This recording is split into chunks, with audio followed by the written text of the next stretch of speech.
Proposta pedagógica para educação infantil. Município de Bauru, parte 1, Fundamentos teóricos, páginas 129 a 133. Idade pré-escolar. Pelas próprias características de seu funcionamento psíquico, essencialmente calcado em processos psíquicos primitivos ou elementares, a criança na primeira infância apresenta uma tendência para a satisfação imediata de seus desejos. De um modo geral, o adiamento da realização desses desejos é difícil e pode ser possível apenas em limites bem estreitos. Não se conhece uma criança de até 3 anos que tenha um desejo de fazer algo depois de alguns dias. Vygotsky, 2007, página 24. Um aspecto fundamental da transição ao novo período do desenvolvimento, a idade pré-escolar, é que a criança passa a ser capaz de lidar com os desejos não realizáveis de uma maneira diferente, explica Vygotsky, 2003. Que, se por um lado se conserva a tendência para a realização imediata dos desejos, por outro, surgem uma série de desejos e necessidades não realizáveis imediatamente, mas que nem por isso se extinguem como desejos. Esse quadro se desenha e se intensifica com a tendência à atividade independente que emerge com a entrada do período pré-escolar. À medida que a criança vai alçando inúmeras conquistas em termos de capacidades psíquicas e motoras, isso significa que a criança vivencia uma contradição, toma consciência de suas novas capacidades e possibilidades de ação e sente premente necessidade de agir e realizar seus desejos, participando da vida e do mundo dos adultos. Ao mesmo tempo, percebe que a realidade objetiva lhe impõe uma série de restrições. Analisar essa situação social vivida pela criança pré-escolar é fundamental para se compreender a atividade que desponta como dominante nesse período, a brincadeira de papéis ou jogo protagonizado. Nessa direção, Leontiev, 1988, afirma que a brincadeira surge como solução da construção entre a necessidade da criança de conhecer e agir sobre os objetos do mundo externo, já que não basta para ela simplesmente observar um objeto, é preciso que ela possa agir sobre ele, reproduzindo as ações humanas, tal como o adulto faz. E a impossibilidade de efetivamente realizar tal empreitada, uma vez que não tem ainda condições físicas e psíquicas para tanto. A discrepância entre a necessidade de agir e a possibilidade operacional de agir é resolvida na e pela atividade lúdica, no jogo de papéis sociais ou jogo protagonizado. Leontiev, 1988. A criança age na situação lúdica, o que possibilita que a brincadeira seja a via de solução dessa contradição. É seu caráter não produtivo, ou seja, o fato de que a brincadeira não está voltada para a geração de um produto ou para a obtenção dos resultados objetivos. Não importa que a ação de cozinhar na brincadeira não produza algo que possa efetivamente alimentá-la, ou que a ação de dirigir não transporte a criança objetivamente para outro lugar. Importa a realização da ação em si mesma.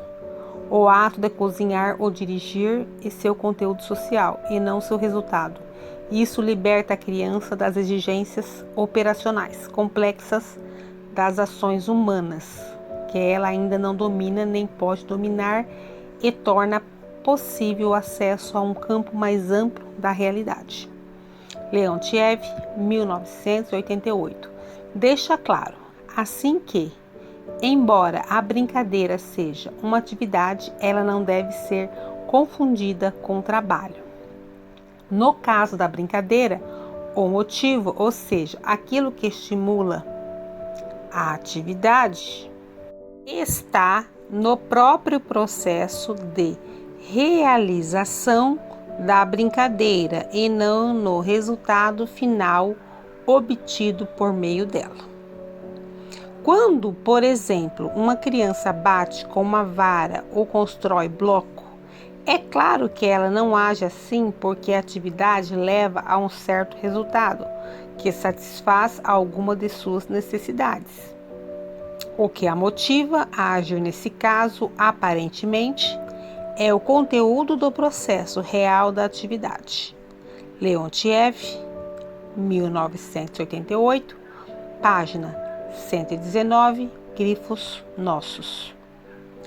Elkonin, 1998, página 33, complementa essa ideia ao afirmar que o jogo é uma atividade em que se reconstruem seus limites utilitários, as relações sociais, grifos nossos.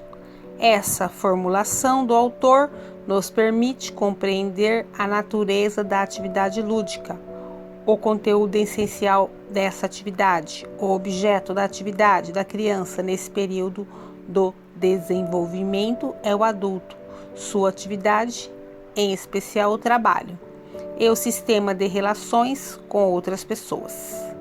Em outras palavras, por meio do jogo de papéis sociais, a criança reproduz as relações humanas e as atividades de trabalho dos adultos de forma lúdica. Mukherjee, 1996. Vimos que na primeira infância a criança interessava-se, sobretudo, pelos modos socialmente elaborados de ação com os objetos. Na transição ao novo período do desenvolvimento, ela vai ganhando consciência de que esses objetos estão inseridos em um sistema de relações sociais e é justamente o sentido social das ações humanas que vai passando a um primeiro plano para o psiquismo infantil. Assim, a base do jogo protagonizado, em sua forma evoluída, não é o objeto, nem o seu uso, nem a mudança de objeto que o homem possa fazer, mas as relações que as pessoas estabelecem mediante as ações com os objetos. Não é a relação homem-objeto, mas a relação homem-homem.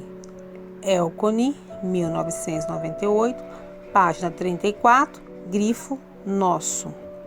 Ao mesmo tempo em que esse interesse é despertado, a criança se percebe afastada do mundo da atividade produtiva e das relações sociais dos adultos, por sua própria condição infantil.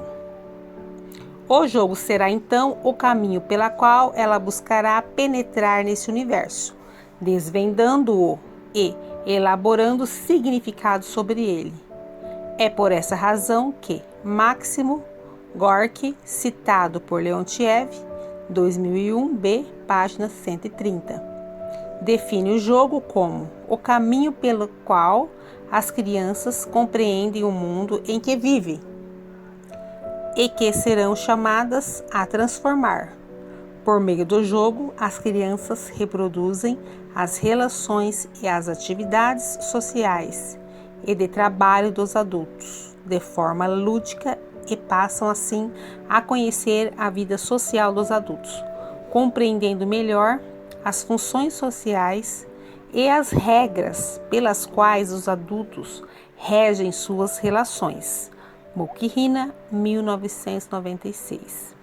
Em última instância, o fundamental no jogo consiste em reconstruir as relações sociais existentes entre as pessoas. Elcone, 1998, página 284, grifo nosso. Um aspecto importante da atividade de jogo, que evidencia o avanço do psiquismo infantil em relação ao período anterior do desenvolvimento, é o processo de generalização envolvido nessa atividade. Os primeiros processos de generalização já podem ser observados na primeira infância, quando a criança generaliza os modos sociais de ação com os objetos e no curso do próprio desenvolvimento da fala. Pois a palavra em si mesma já é um ato de generalização. Na idade pré-escolar, notam-se importantes avanços na capacidade de generalização da criança, a qual se manifesta e, ao mesmo tempo, é desenvolvida na atividade de jogo.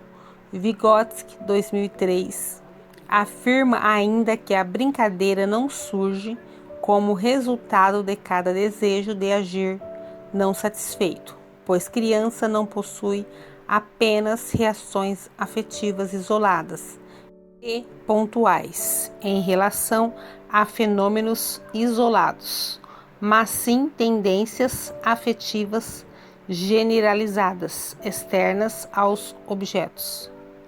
A criança generaliza sua relação afetiva com o fenômeno independentemente da situação concreta real e imediata, pois a relação afetiva passa a estar ligada ao sentido do fenômeno.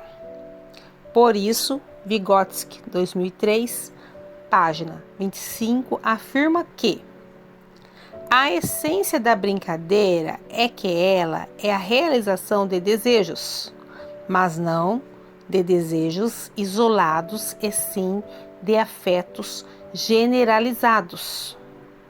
Na idade pré-escolar, a criança tem consciência de suas relações com os adultos, reage a eles com afeto, mas, diferentemente do que acontece na primeira infância, generaliza essas reações afetivas. Essa característica do psiquismo pré-escolar pode ser melhor compreendida com o exemplo de uma criança que sofria de microcefalia. Os colegas debochavam dela com muita frequência, provocando-lhe um complexo de baixa autoestima. Certo dia, quebrou todos os espelhos e vidros que refletiam sua imagem. Situações semelhantes na primeira infância tendem a provocar uma reação distinta, imediata, ainda não generalizada, desencadeada como reação afetiva isolada, agressão a um colega na ocasião de uma zombaria, por exemplo. Vygotsky, 2003. A generalização se concretiza ainda no próprio conteúdo do jogo. Ao desempenhar um papel, a criança assume uma função generalizada do adulto e reproduz um modelo de relação social. Ela não representa pessoas, mas funções ou papéis sociais. Na forma desenvolvida do jogo, a criança não representa Maria, sua professora singular, mas uma professora, e em geral vivência no jogo o modo como professores e alunos se relacionam, ainda que sua relação real com sua professora seja a principal fonte empírica para essa generalização. Essa análise nos conduz ao problema da estrutura da atividade de jogo e de sua relação com o desenvolvimento psíquico infantil. Compreendemos até aqui que o conteúdo fundamental da brincadeira são as relações humanas. Além disso, identificamos sua característica não produtiva, ou seja, o fato de que não está voltada a resultados objetivos. Cabe agora compreender mais claramente a estrutura dessa atividade e sua evolução ao jogo da idade pré-escolar, para que possamos então derivar orientações didáticas referentes ao período pré-escolar do desenvolvimento. Frequentemente, quando vemos uma criança imitando um adulto, dizemos que ela está brincando de faz de conta. Na verdade, de acordo com a análise de Elkony, 1998, o autêntico jogo de papéis sociais só ocorre quando são garantidas algumas condições. A primeira delas é a adoção e o desempenho de um papel pela criança. A segunda é que a continuidade lógica das ações lúdicas seja semelhante à que se registra na vida. Elkony, 1998, defende que o papel e as ações organicamente ligadas a ele constituem a unidade de análise do jogo. Isso significa dizer que o papel é o elemento mínimo que guarda em si as características essenciais da brincadeira. Compreender como se dá a evolução do papel no jogo é, portanto, fundamental para explicar e organizar a brincadeira da criança. O uso de objetos substitutos é, segundo Elkony, 1998, o começo da ação lúdica, mas sua evolução depende da seguinte condição: a criança deve ser capaz de assumir um papel no jogo, ou seja, representar as ações de outra pessoa. De acordo com Elkony, 1998, página 204, o papel determina o conjunto das ações realizadas pela criança na situação imaginária. Nessa mesma direção, para Leontiev, 1988, página 132, o papel lúdico é a ação sendo reproduzida pela criança, no papel que desempenha no jogo. A criança assume uma função generalizada do adulto, geralmente uma função profissional, um zelador, um médico, um oficial do exército, etc. Quando uma criança assume um papel em uma brincadeira, por exemplo, o de professora, ela organiza sua conduta de acordo com as regras de ação latentes dessa função social. Como consequência, no jogo surge um processo de subordinação das crianças às regras de ação contidas no papel a ser desempenhado. Cada papel oculta, portanto, determinadas normas de ação ou de conduta, relação social. Ao subordinar-se voluntariamente às normas de conduta e relação social implícita ao papel assumido e às próprias regras do jogo, a criança avança na direção do desenvolvimento do autodomínio da conduta.